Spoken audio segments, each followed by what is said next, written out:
for it and then head back up. I'm kind of hungry though, yeah. But I mean, I guess we can eat later. That's fine. I've got some food in my backpack if you need something. You got a You need you have a spoon? Oh, of course.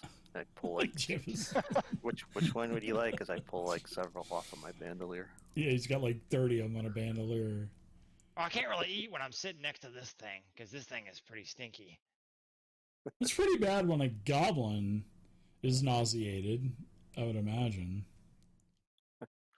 I'll pull out some rations for everyone.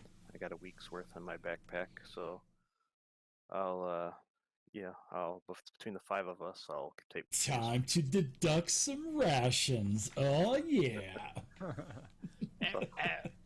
Maybe we could heal up some wounds while we're eating our food and having a snack time and everything else. Yep. Yeah. I'll take 10 minutes for sure, and I'll work on Amu first since he's the most hurt. Sure. Use where is it? Medicine skill. And since I have take 10, I just take 10, and then that gives me an auto success at DC 20. Those healing feats are so powerful. Yeah. They are. So really Dave, powerful. while we were doing that, we were also going to check and see if Omi could recognize any of the magic items that we found, if he could identify what they actually did or not. Yeah, we have a lot of things in our party sheet that's like magical bag, magical. Yeah. So how long are you guys going to spend here resting? I'd say just because each one is 10 minutes, right? So you would be able to heal for 20. Well, if you were healing for 20 minutes, and I would say the identification process would not have to happen. You'd have to have more time for that, if I'm not mistaken, right? Okay. Is it like an hour playing with it or something like that? Yeah, I'll cast at least detect magic to find out if they're magical, though. Yeah, you don't have to do that because you notice everything that was already magical. I had told you what was magical in there. Yeah. Okay. Yeah. We'll spend 20 minutes, have lunch, secure Essential, find a good place to tie her up, tell Givzib to guard her, and then let's check out the rest of this place. And then we can maybe take them both up to the mayor for interrogation. Mayor can have time with them, interrogate them, figure out a plan. Yeah. So you basically just want to let the guards know that. Yeah, we take her all the way back to where the guards can keep an eye on her tied up, maybe, and just leave her in the hole. And be like, hey, we need to sneak this lady out later and give her to the mayor. Well, lady, I use the word lady, but the stinky ass troglodyte, we got to take her through the town. And, so they'll wait for dark to, for the cover of dark. And you get her up the stairwell to where the guards are. You have your interaction with the guards. So, yeah, you can get back. Omi's still doing his healing business that he needs to do. So, yeah. Okay. All right. Let's carry on then. So you guys are basically going to spend about an hour getting all healed up. All that stuff, yep. Okay, so we'll just go ahead. I'm going to give everybody in fact, everybody can just go ahead and take all their wounds off. And we'll just go with that. All right. So everybody is good to go after an hour. And so about the magic items, you can ID magical items many different ways. Skill checks, relevant skill checks, if you're like proficient in crafting or arcane or religion or whatever your primary skill is. I remember it's under general skills. So I think you can use those types of skills to find out what magic items are, because I know that I looked that up. But I have to keep continuing to look this up. But as we play more, I'll become more and more proficient with all of these rules. So, but I think that's right. Isn't that right, Joe? General is identification of like items and stuff, right? If it's magic items, any of the magic skills, it takes 10 minutes, I think. Yeah. So Arcana, Occultism, Religion for magic items, and then Crafting. I forgot about. Yeah, I forgot about Occultism. That is, that's one too. So. And I think if somebody picks Quick Identify, it takes like a minute or something like that. Yeah. So. So Emu is 10 minutes per item. So if everybody wants to do a check a relevant check, whether it be, if you're trained. You got to be trained though. So it's occultism. You've got crafting if it's like a weapon or something like that. Any kind of magical stuff you can do with like arcana, religion. So any kind of relevant checks. I want to spend that time searching the room where they all fled from, where they were praying. Like, they look like there's a little altar in there. Yeah, there is for sure. Yeah, we'll get to that. So, what were you checking out, Omi? Whichever item Emu gave me to check out first. Got quite a bit of stuff in here. Oh, the crown is not magical. Oh, the not new magical. That headband that you got from the female lizardman. Well, I'm sorry, the Zolgath. Yes, I will tell you this though.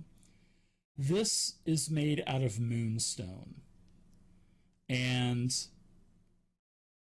I would say this would be general knowledge that you've heard throughout years that, hey, moonstone can be magical, but this is not magical. Okay. So we have one thing. It would be like it's like a unidentified item. Gold. We all know that gold's worth a lot of money. We all know that silver is worth money. So yeah, moonstone is definitely valuable, and it could have magical properties, but this headband does not. Let's check out that magical oil then first. Okay. All right, so the magical oil was Dave's slimy oil of rubdowns. Oh my goodness, is that really what it is? No, I'm just kidding. It's okay. It's magical. That's what I've heard. It's magical. So I'm going to go ahead and ID the moonstone. The oil. Let's see. I don't see an oil. What does the non-ID? It does say, okay, it says magical oil, right? As its non-ID name? Yeah. Yep. Okay. All right. So I will go ahead and identify that because your check was good.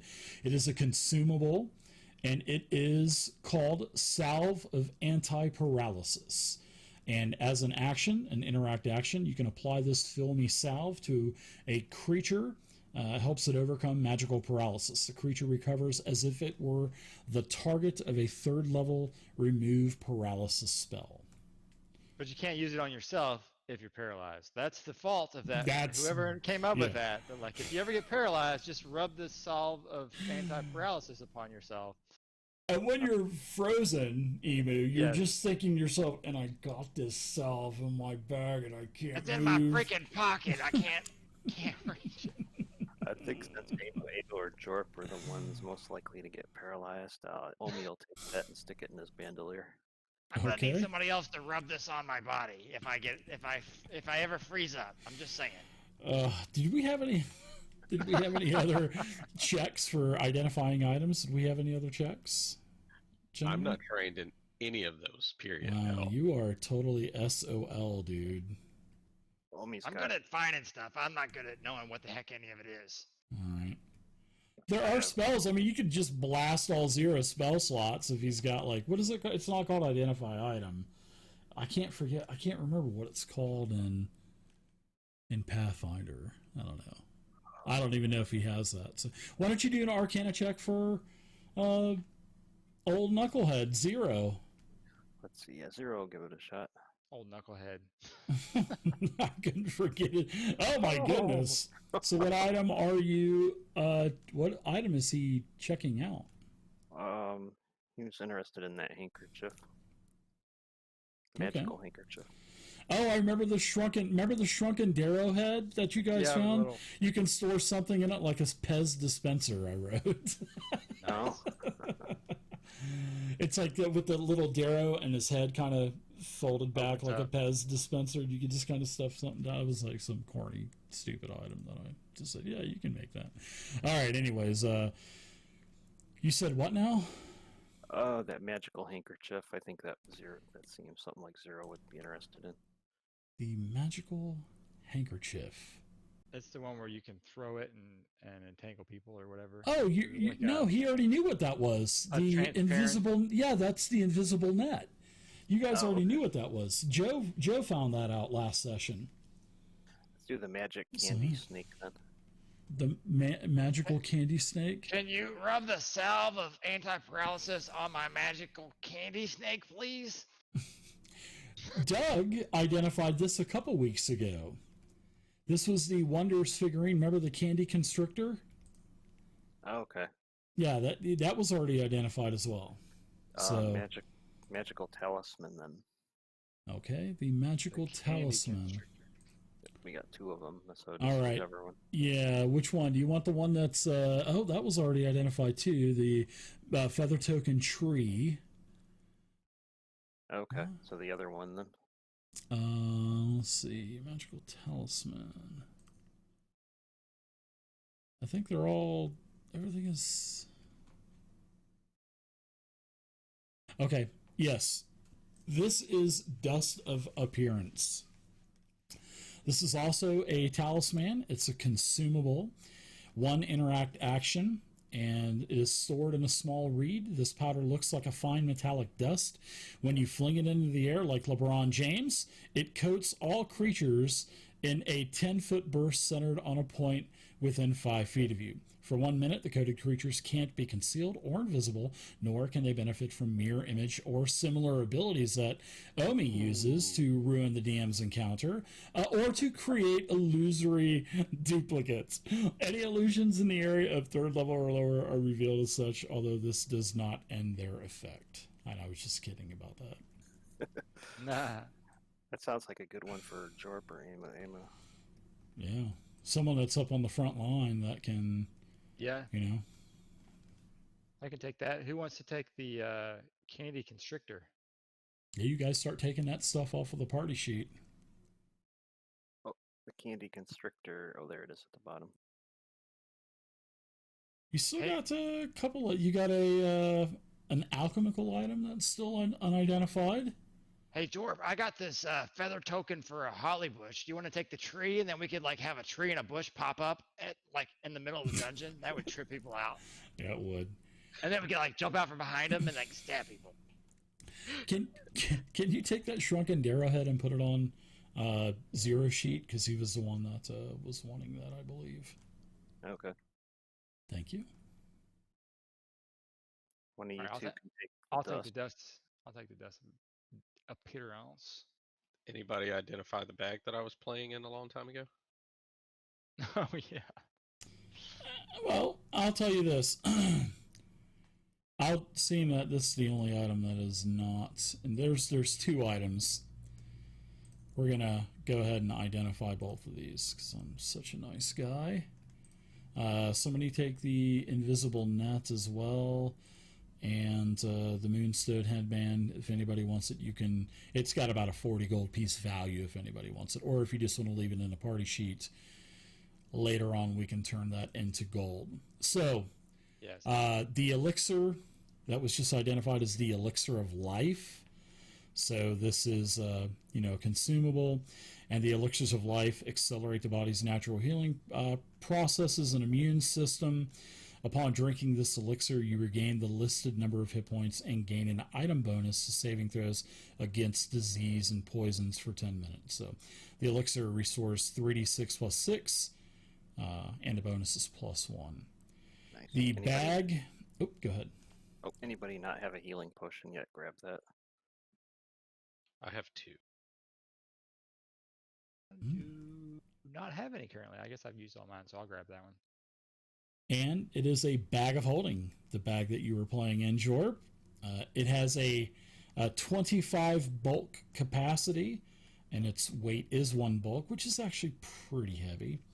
So, yeah, there's quite a bit of text. It's a cloth sack decorated with all kinds of, richly colored panels, silks, other stylish embroideries, and it basically opens into an extra dimensional space, and it holds 25 bulk worth of stuff.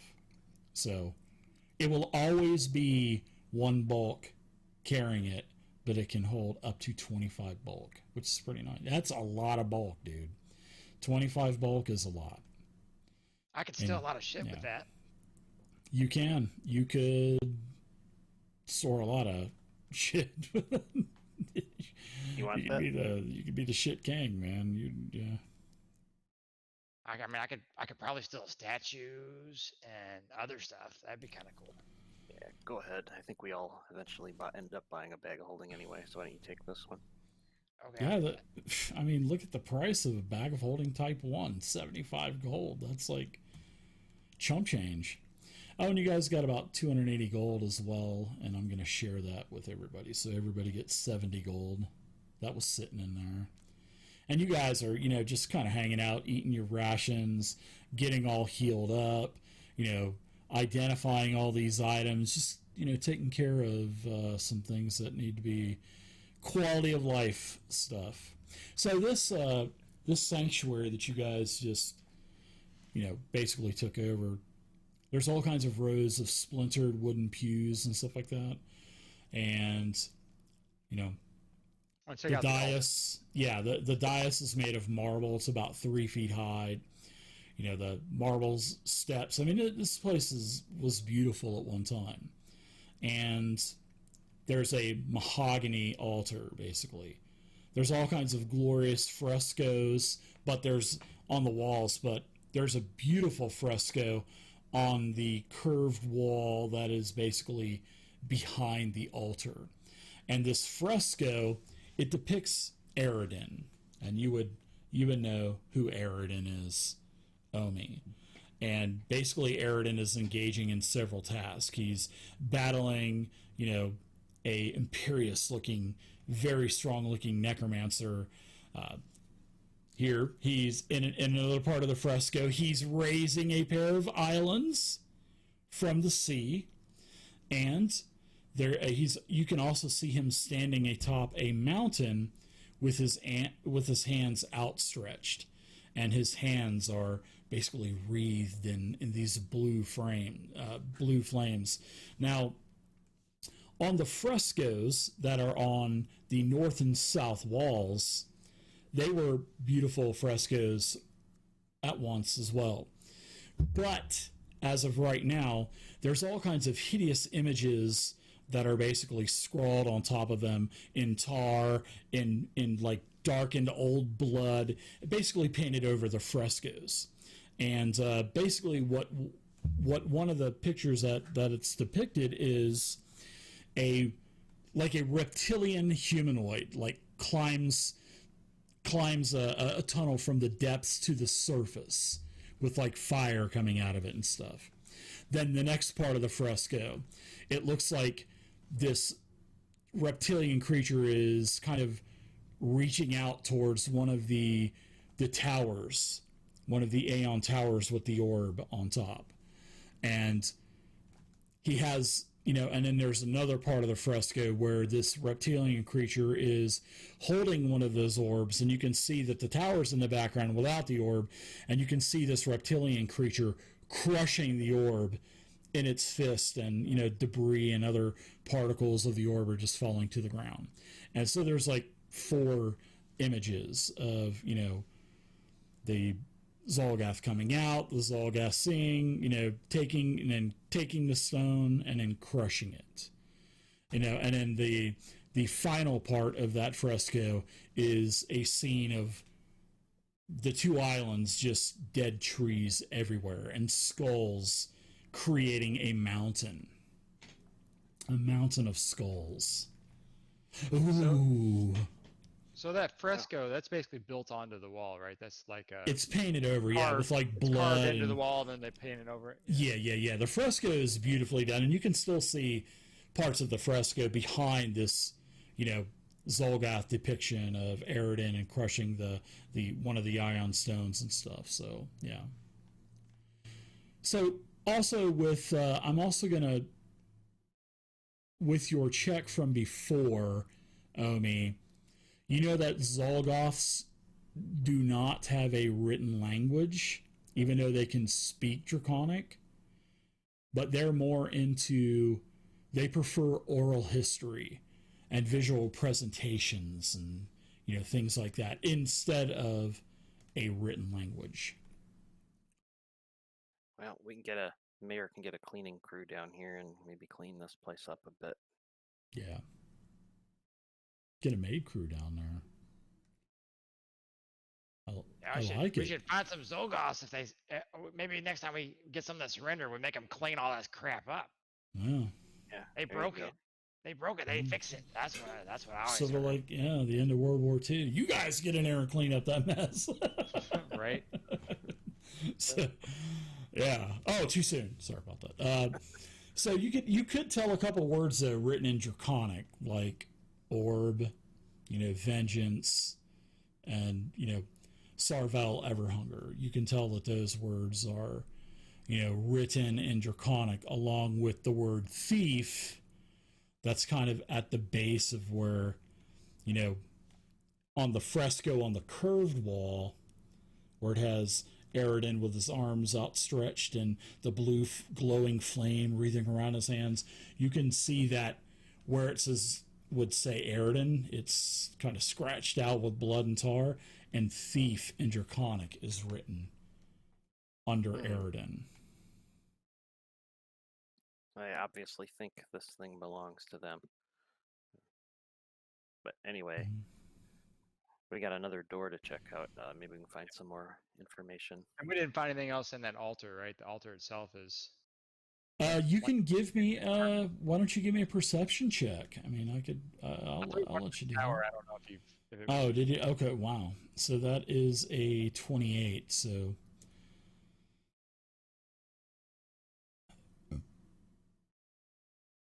I will say, with a roll of a 28, I would say yes. You do find a little hidden pocket on the mahogany altar, and I will let you know what you find in just a second. So I think I need to go into the GM's guide. Does the GM's guide have all the rollable tables, I think, for loot and stuff? Not if I'm not sure. mistaken. I haven't read through all of it. Hey, should we just take the whole altar? Like You just take the whole altar? I like it. So I'll tell you what. Yes, you do find an item, and I will let you know what you find in just a second because I'm going to look in the player's handbook. I think it might have all the stuff in here too. Yeah, it does, but they're not rollable tables. But it does have all of the stuff. So yeah, it's no problem. Why don't you guys let me know what you're going to do, and check this other door too. Yeah. Okay. Oh, you check the door. This door is unlocked. All right. Should I open? You the kind of door, guys? wiggle it and give it a good once over and stuff like that. Are we ready to open the door? Yep, let's go ahead and open it. Jorp is a little teary-eyed, just staring at this beautiful picture of this mighty dragon. Oh, Emu, why don't you give me a D6 for a roll? all right.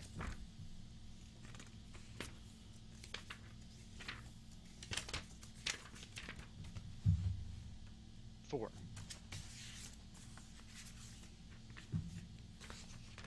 Wow.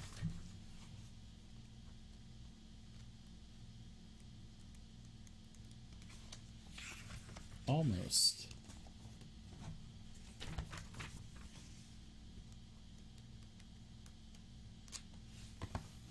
All right. Oh. So that's nice. You will find. Let me figure out. Yeah, you find a rune.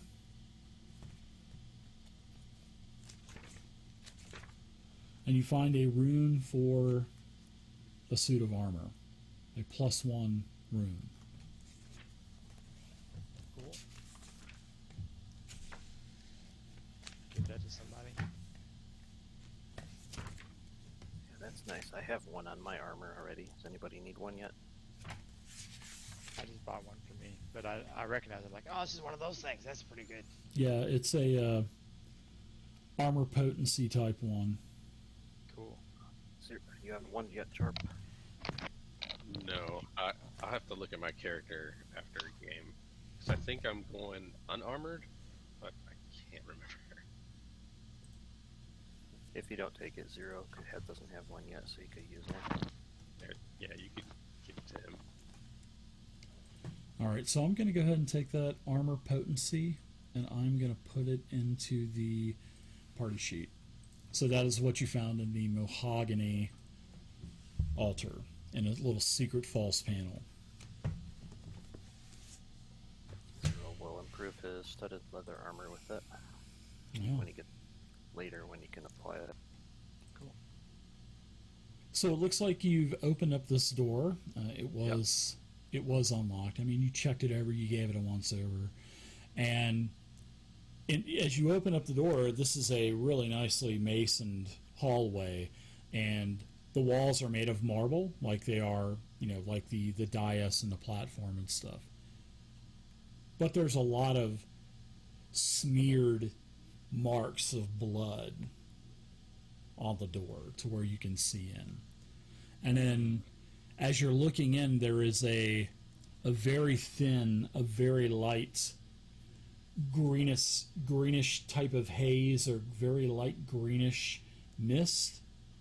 And as the door opens up, it smells, it smells of like decay of leaves and stuff like that. Sort of like a compost, where there's like a big pit of compost that you're making. It has that sort of like that type of decay type of smell.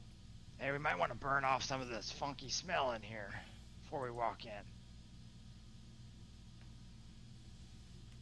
Yeah. See if I've got a torch, I think. Yeah, I'll pull a torch out of my pack. Just stand back and just tosses tosses a flame in there. Okay, even better. Oh, sure, yeah. He takes like a firebolt or something like that, cantrip, and just blasts it in there. Sure, he does that, and the fireball, just kind of rolls in there and hits the wall, smashes, leaves a char mark on the wall. But the mist is still there, so it's not a flammable. Yeah, it's not a combustible or flammable type of mist. I'll just tie something around my face and be like, all right, guys, we're ready to go in. Try not to breathe it in this time. That last time was pretty rough. Oh, that's right. Right. When you opened up the corpse, that's right. Yeah, I'm a little bit more hesitant now as a result. All right, let's check it out. Let me go in first. If I get frozen, then throw that little, anti-paralysis stuff on me or something. I don't know. Okay. Thank goodness you don't have it on you, right, when you're going in? Yeah. All right, so I guess I'll go in through the door and walk into the first part of the cloud. Okay. So yeah, you walk in, and it doesn't seem like anything is affecting you. It seems like your mask, your COVID-19 mask, is doing the job, and you can see that this hall does turn to the right-hand side. All right. I'm gonna try to kind of hold my breath anyway, just to be safe. Sure. Yeah, and actually, as you turn the corner, the mist gets a little bit thicker, but about 20 feet from you, you can see that there is a double door that is directly in front of you. All right, so I'll kind of go around the corner. As I do, I'll just kind of wave at him, and I'll just point that I'm heading that direction. Sure. All right. And as you get to about right here, and I turned on token locking and stuff. Sorry. Yeah, no, that's okay. You were just quicker than I was at the button. So as you start to move forward, all of a sudden I will do this really quick. You actually notice, so you're not surprised, in the mist, because it is getting thicker, a shadow. You also see a couple of doors as well as you're moving. You can see a door here, and you can see and these are wooden doors. They're very small doors. They're not like the big double wide 10-foot doors. Now, out of this mist jumps a rather large creature, and it looks like this as it goes to attack you. So why don't everybody go ahead and roll initiative? And it is a reptilian type of looking creature with all kinds of spines on its tail, very sharp, very long and sharp claws, very long goblin-esque types of teeth, the goblin teeth, and that is what it looks like. And we will Can we go use ahead and... can we use stealth as our first